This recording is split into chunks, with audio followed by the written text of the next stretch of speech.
Hello and welcome to Right Decisions. I'm Tammy Moye Johnson, your host. It is my pleasure to come into your homes weekly with a show that is created to provide tools for success. Thank you for joining us today as we discuss safeguarding our children. In the news, both nationally and locally, we have heard about children, our innocent little ones being violated. And sometimes they are being violated by respected individuals in the community. Sometimes children are being violated by people that their parents trust. Violated to do harm to one or fail to respect one's peace, privacy, or rights occurs not just with molestation, but in incidents such as abductions, bullying, and public humiliation. What can parents and guardians do to protect our children from situations such as these? Is there anything different from parents and communities can do to prevent these incidences? Here to discuss some practical strategies that we can take while safeguarding our children are Sergeant Jeff Flanders from Lexington Sheriff Department and Dr. Linda Leach from Turning Point Learning Center. Welcome both of you, and thank you so much for joining me to discuss this vital topic.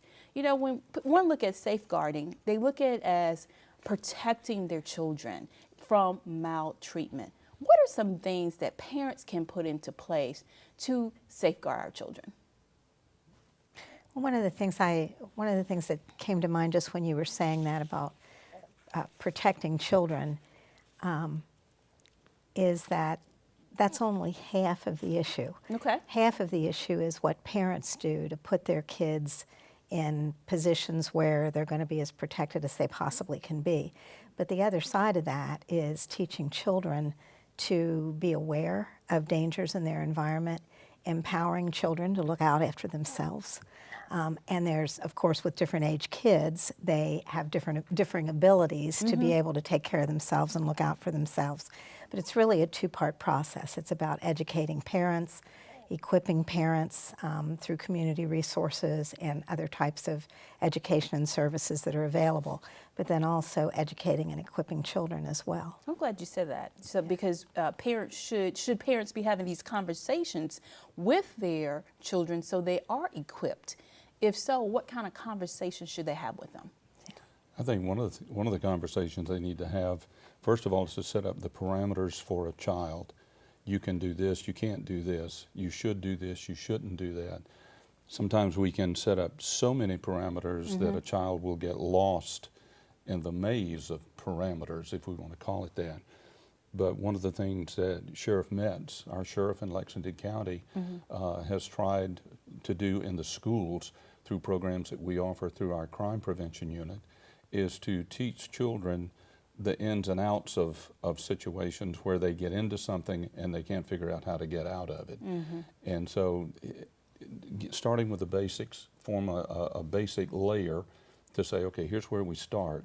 Listen to what mom and dad tells you, and then don't be afraid to abide by the rules that we have set for you, and don't be afraid to stand up to someone and say no to them if they're trying to do something or trying to get you to do something that's wrong. So it's empowering your children to be able to say no. Right. Because a lot of times growing up, maybe parents will say, well, don't say no, it's an adult or what have you. But nowadays, they really need to tell their children to be able to say no in certain circumstances, excuse me. So tell me about some of those circumstances that parents should be able to tell their children or when to say no, or what parameters. You gave an example. If you would give me an example, you think you should do this, they should not do this. Let's just tell the viewers some good examples with that. Well, we all know that peer pressure is a real problem in society today, and it's not just for the little ones, it's for the adults as well, because oftentimes we are encouraged to live by someone else's standards or rules or guides that they set for us that may be out of reach for us, or things that we should not be involved in. Gang members are a prime example, I think, that encourage younger people, young people today, teenagers and preteens, to be a part of and get involved with, because it makes them big. They feel like they're more powerful if they can do something like that. But then when we get to the younger children, there are going to be other little kids that will try to get this small child to do something that a parent has told them not to do. But yet they are tempted by that. So we have to teach them how to stand up to that and say, no, Mom, Dad told me not to do that, and I'm not going to do it. That's very good. I think it's hugely important to help children understand authority and how to handle that, how to handle authority, because we all have authority figures in our life. And a lot of times children buck the authority within their own home. And if parents don't teach their children that there's some bottom lines, there's some boundaries that you do not cross, then children aren't going to understand when they're out in society on their own that there are boundaries that other people shouldn't cross with them and boundaries that they shouldn't cross because it's unsafe. I can remember my mother always telling me when my children were little that there needed to be a difference in levels of discipline and difference in levels of tone of my voice, so that my children knew that when I said a certain thing and said it in a particular firm way, that I meant stop and stop right now. And I see so many kids that really don't have that understanding, and that really starts in the home. So if I want my child to be safe, I have to be sure that my child is going to listen to me and respect my authority above others. That's a very good point. So what you're saying is, if you don't have boundaries at home, then with your children, with adults, they may not know outside of the home what are the good boundaries or when they should say no, things like that. Exactly. So, yeah. You know, you were saying before, teach your children to say no, but also teach your children to respect no when it comes from the appropriate authority. I like that. That's a very good point. So at what age should parents begin to talk with their children? About safety, I think that begins from day one. But it isn't all, we don't want to frighten children about all of the dangers that are out there in the world. They ought to be able to be kids and have fun in their life and feel secure in their environment. But again, it comes down to children understanding that there are boundaries, that when they cross, they're no longer safe. And that would be, if you run out in front of a car, you could get run over. Just the same as if you walk away from me in the shopping mall, something bad could happen. So it's that respect for, the world's a wonderful place, but you have to be safe in it. And that starts from the time they're teeny. Okay, so it just depends on their age and what you're talking about, but begin talking, communicating. I think that having that rapport will establish when they come back, and will be able to share if someone is violating them, because you've already established a relationship with them. I think Dr. Leach made a very good point a moment ago, is respecting authority and the tone of voice that you use. I have no children. My wife and I have been married 46 years, but I have 3 great nephews and nieces that stay at my home quite a bit because we live around the corner from them. But they know the difference in the tone that I would use to either reprimand or to instruct, and they've learned that. Now, the little one that's 3 years old, it takes a little more pressure or a different little tone of voice to get his attention sometimes. But eventually you do, and they learn this through constant reinforcement of these things. Oftentimes parents, and I have from the experiences I've had in working in the schools in Lexington County, parents oftentimes leave it to the teachers to instruct them and to teach them these basic principles of life, that we learn to respect authority, we listen, we talk when we're told to talk, and we listen when we're asked to listen. So those things are important, but the parent has got to lay the foundation for it. We can't expect someone else to raise the children. So they should teach their children boundaries, where places that they may go, people they may see, and things they may do. What about the importance of the buddy system? Can you talk towards that? I think I can address that because I think that's so important with children who particularly play outdoors, oftentimes unsupervised. And I've seen children as probably 3 and 4 years old playing outside with no adult supervision, except maybe someone comes and looks out the window to check on them occasionally. If they're going to play outside alone, they need to be in a totally fenced-in yard and be in the backyard and be observed by someone rather than out in a yard that's not secure. And they could wander out into the street or a stranger come by and they're not familiar with, hey, I don't need to talk to that person.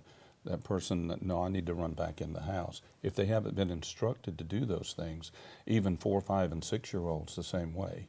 So we have seen them in the streets and we stop and talk to them to say, okay, you need to be up in your yard and not out by the edge of the street. Mm-hmm. Little children are incredibly curious, little young ones, and they're not thinking, their little brains aren't developed enough to have good forethought and good planning. So when you put a little child outside by itself, it's going to follow whatever butterfly goes by or whatever's going to happen because that's how their brain is wired. And I sometimes think that parents, because a child can string a lot of words together, they make an assumption that a child can think and reason at a higher level than maybe they're ready for.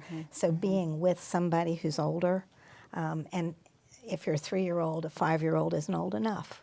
But, you know, stick with people, stay with people, and turn around and, you know, check ever so often to make sure that there is somebody with you, because little kids will wander off. So what about, and I guess that goes back to what you say no, being able to say no boundaries. I'm thinking about a situation recently where 11 and 12-year-old were led into the woods and they were molested or violated. So what about in that system, there were two people there, two young boys. So and what can we tell our viewers in regards to that, whether it's children listening or parents listening?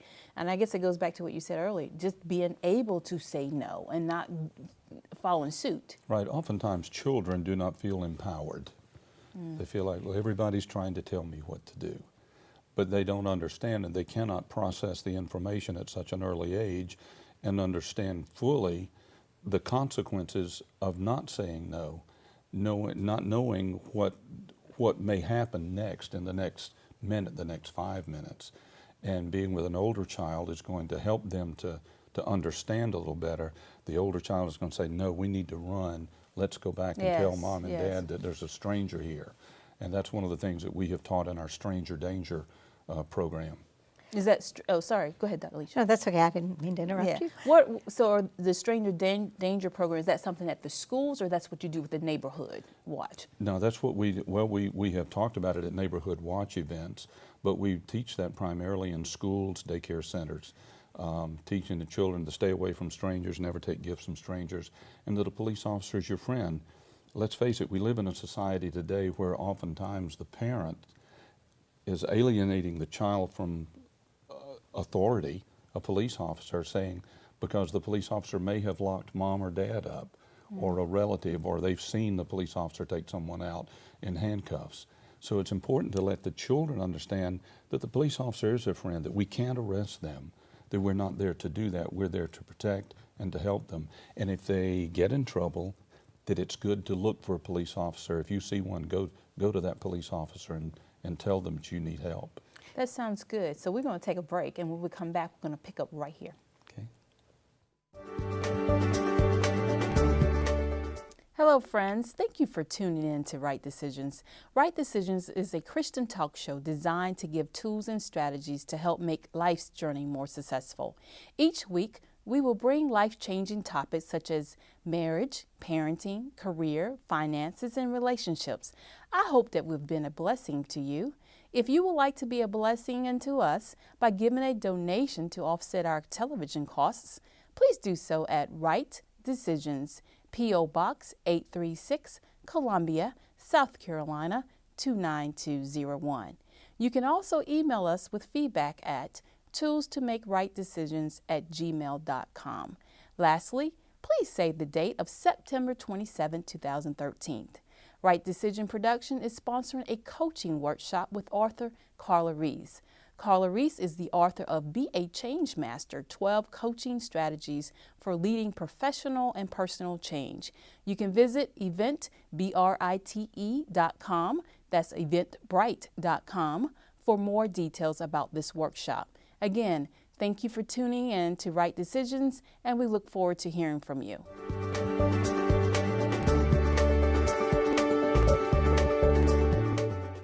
Welcome back. Let's continue our discussion with safeguarding our children.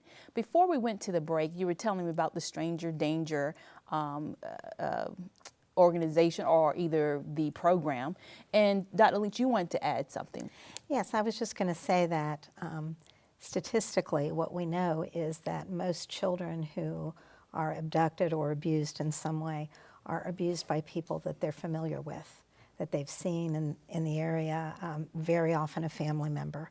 And so it's really important that children understand that you can't always tell a bad person by looking at them. Mm-hmm. You know, on TV, it's always somebody with a scruffy beard, and and Right. you just know the evil music plays in the background. Mm-hmm. But in life, it isn't that way. A lot of times, those people who harm children look very pleasant, and they know how to charm a child to follow them in the woods or to do something that they wouldn't normally do. Yeah, that's an excellent point. You know, one of the things I share with my children, you don't keep secrets from mommy. No.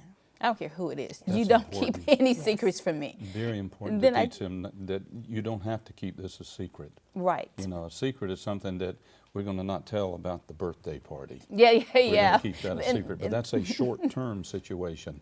When someone starts telling children, we need to keep this a secret forever, you can never tell anyone this. Mm-hmm. The sad part about pedophiles, child molesters, people who would do something like this, unfortunately, is often either friends or a member of the family. Mm. And in that happening, it's important to let children know if grandma, grandpa, aunt, uncle, whomever touches them in a way that's inappropriate, in a way that they would understand, that you need to tell mom or dad about this, and it's okay. It's not your fault. Right. Oftentimes, parents will blame children for things that happen, but someone who is a child molester or a pedophile is going to groom a child to allow them to do this, and it starts with very subtle things that will happen. Such as what? Just putting an arm around them, and if the child doesn't pull away, you know, hey, this is okay, this is neat, I like holding you like this. And they will talk to them, they're not mean to them. Mm-hmm. They're not mean to them initially, because they're trying to gain their confidence, and they're trying to break down any resistance that they would have to them approaching them in an inappropriate manner, what we know is an inappropriate manner. And then sometimes parents may not even pay attention to that piece. So Right. I guess it goes back to having those good conversations with your children when they are at certain ages, so when they grow up or as they get older, if this occurs, that they're going to be open to conversations. Yeah. And the other side of this is that oftentimes the parent doesn't recognize that this person may, without a doubt, be grooming this child. Wow. Because it's a relative, you trust that relative, you've never had any reason not to, but here's this person that's holding my child or maybe touching my child in areas that are not necessarily the genitalia, but Right. they're holding him in a fashion that would be inappropriate. Children generally think that when something happens, somehow it's their fault. Yeah. And so they're not likely to tell a parent right off that something's happening. Right. And particularly if it's at the hands of a family member or somebody they know, they think that they'll not be believed. And you're talking about the communication that you have with children. That's so important, that you have a level of communication with your children so that they know that they can tell you whatever they need to tell you, and that the result isn't always going to be punishment. That's a great point, because sometimes children don't share things because they think Right. they might be punished. Right. And sometimes you make sure you have that relationship rapport, so they know no matter what, you dislike maybe the behavior, but you love them. Yes. You want them to be able to come and talk to Right. you. Those are some good points. Are there other tips that we can leave with our viewers about safeguarding before we start looking at the red flags or signs of if something is going on? I don't care how old your child is, you should know where he or she is all of the time and how to get a hold of them. That's a lot different now with cell phones. When my kids were young, we didn't have cell phones, so I always had to have a list of phone numbers. But children will be very angry when their cell phone's ringing all the time and it's a parent. But there needs to be a rule that I know where you are and I know how long you're going to be there. And if you move from one place to the other, I need to know where you are.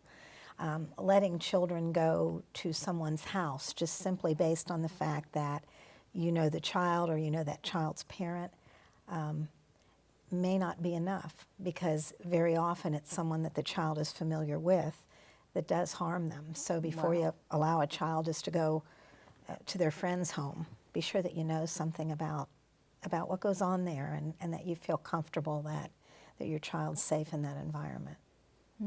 I used to wonder why my mother picked my friends, or my mother and father, but it's because they knew the parents. They also knew the child better than I did, because I only saw part of what the child did because I was only with the child, the friend, a shorter time. But my mom and dad would know more about what goes on in that household. Parents need to know their child. They need to know what their child is capable of, but they also need to know the incapabilities of the child, whether they can say no or not, whether they can put up a resistance in a situation, a given situation. But parents also need to know the people that the child associates with.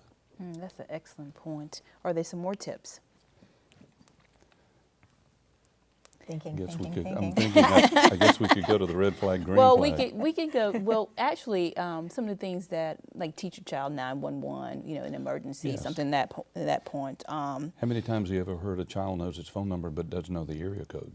Yes, How definitely. many Know times the addresses. can a child tell you a phone number, can't tell you an area code, can't tell you a zip code?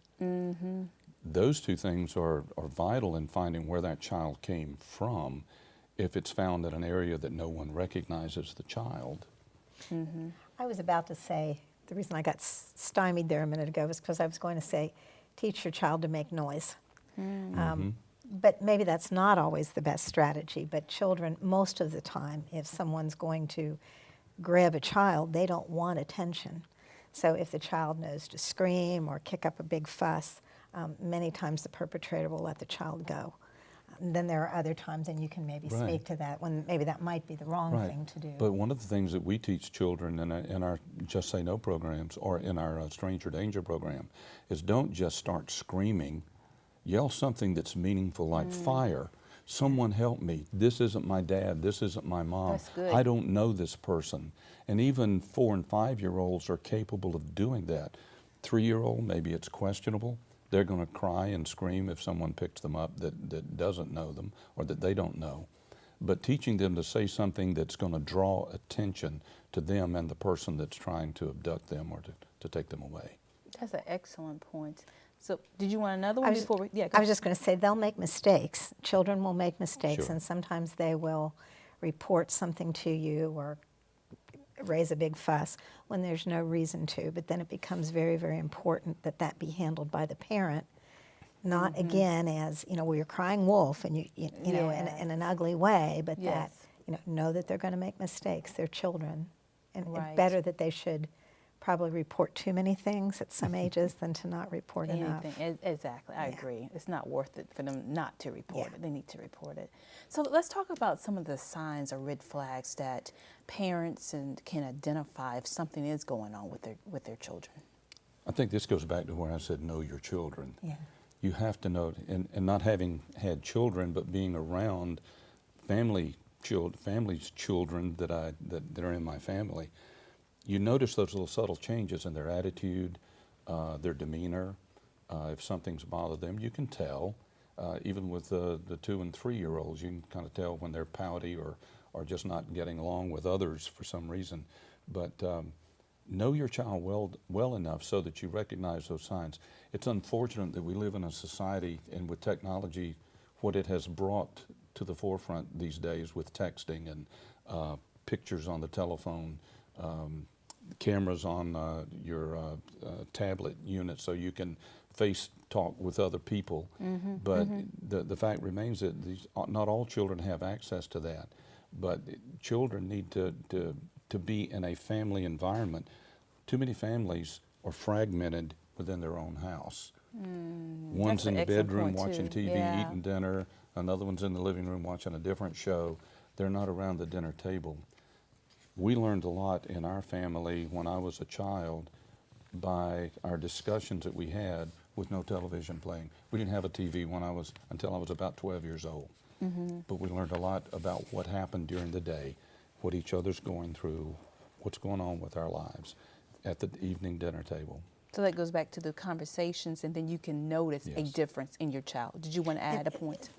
Dramatic changes at any point in time, whether a child starts using drugs or they get in trouble at school or whatever, when all of a sudden they're behaving in a way that's out of character for them. For example, a quiet child who all of a sudden starts acting out and becomes very boisterous, or a boisterous child who all of a sudden becomes very withdrawn. There's something going on there. Children who have been abused in some way will often become abusive to other children. And it's their way of trying to work through and make sense of something that happened to them. So, paying attention to those subtle changes becomes very, very important. Okay, I want to thank you both for joining us again today. Through our discussion, it has been our objective to leave you with key strategies to safeguard our children. At Right Decisions, we just don't want you to prosper here on earth. We want you to prosper in the afterlife as well. John chapter 16 states, "What good is a man to profit the whole world and lose his soul?" It is the Lord's desire for you to prosper in every area of your life, health, finances, family, and career. But He wants your soul to prosper too. It gives Him great pleasure for you to have a wonderful life here on earth.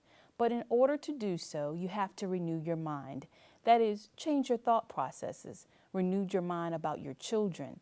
God wants us to use wisdom and take preventive steps in protecting our precious ones. However, He does not want us to live in fear. The purpose of discussing this topic is not to generate fear, but give practical steps when it comes to raising our children. Remember, God loves them more than what we could ever love them. He loves us too. Continue to train up your child in a way that he should go, and when he's older, your child should not depart from it. Parents, we have to apply the practical steps that the Bible has outlined for us in raising our children. Acknowledge Christ in all your ways, and He will direct your paths. Remember, true life begins with Jesus Christ, and He is coming back. Will you know Him when He returns? If you do not know Him as your Lord and personal Savior, I encourage you to do so. Jesus is coming back. Thank you for tuning in to Right Decisions, a show with a positive message. If you'd like to contact me, email me at tuesdetomakerightdecisions@gmail.com. And please visit our Facebook page at Right Decisions with Tammy Moye Johnson. We will see you next week. Goodbye for now.